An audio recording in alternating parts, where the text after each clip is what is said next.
తుంగతుర్తిలో ఉన్న కాంగ్రెస్ పార్టీ కార్యకర్తలందరికీ ఒకటే మాట చెప్తున్నా, నా అభిమానులకు, నా పిలుపు మేరకు సామెల్ని గెలిపించిన మీరందరికీ కూడా నేను క్షమాపణ చెప్తున్నా. ఒక తప్పుడు వ్యక్తిని తీసుకొచ్చి టికెట్ ఇప్పించినా అని చెప్పి నాకు అర్థమైంది. మీకు క్షమాపణ చెప్తున్నా. మందుల సామెల్ గారు ఏది ఆలోచించి మాట్లాడుతుర్రో, నాకు టికెట్ ఇప్పియమని చెప్పి మా ఇంటికి ఒక 100 సార్లు వచ్చిండు.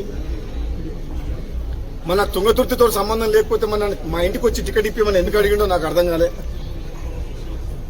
అక్కడ చాలా మంది టికెట్ కోసం పోటీ పడ్డారు తుంగతుర్తిలో.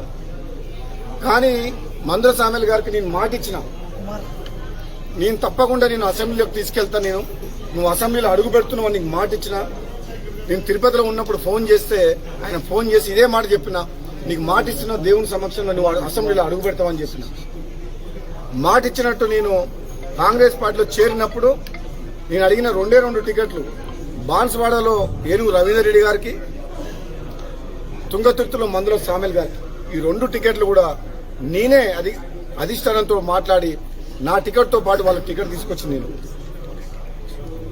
అదే కాకుండా ప్రచారం కూడా వ్యక్తిగతంగా నేను మునుగోడు ఎమ్మెల్యేగా వండుకుంటూ నకరికల్లు, తుంగతుర్తి, భువనగిరి, ఆలేరు, సూర్యాపేట ఈ నియోజకవర్గాల్లో నాకున్న తక్కువ సమయంలో కూడా వాళ్ళ గెలుపు కోసం నేను ప్రచారం చేసి వాళ్ళందరినీ కూడా గెలిపించిన.